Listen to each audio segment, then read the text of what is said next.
নমস্কার দর্শক বন্ধুরা, এক্সট্রা টাইম বাংলায় আপনাদের সকলকে স্বাগত।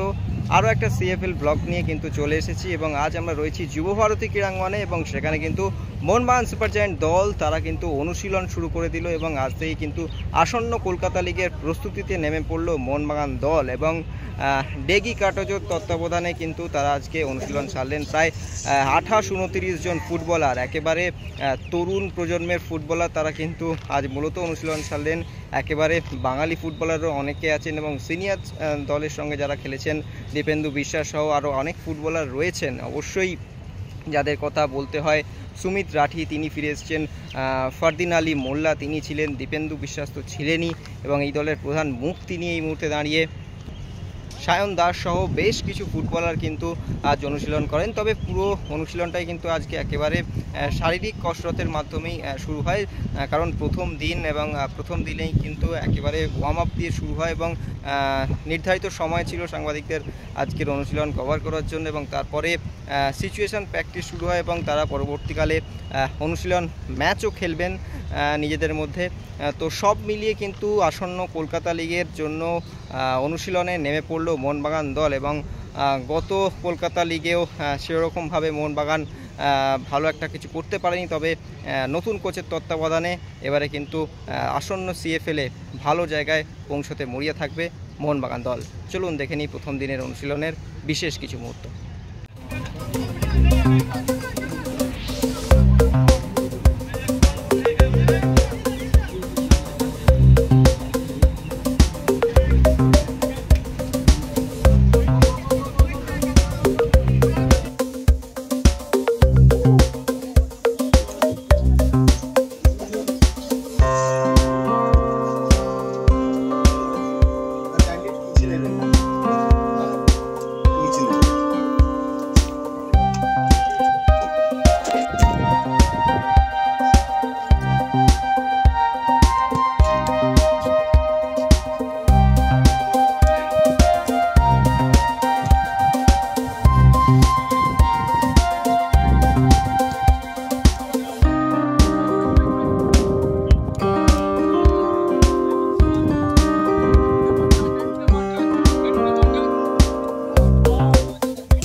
এক্সট্রা ট্রেনটাই ফাঁকা থাকে তার থেকে না, কোনো ট্রেনই ফাঁকা যায়।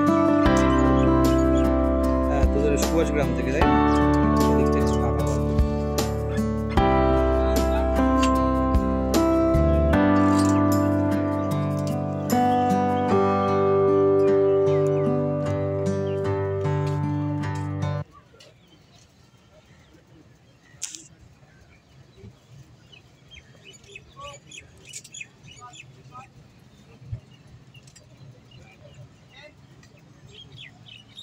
extra time.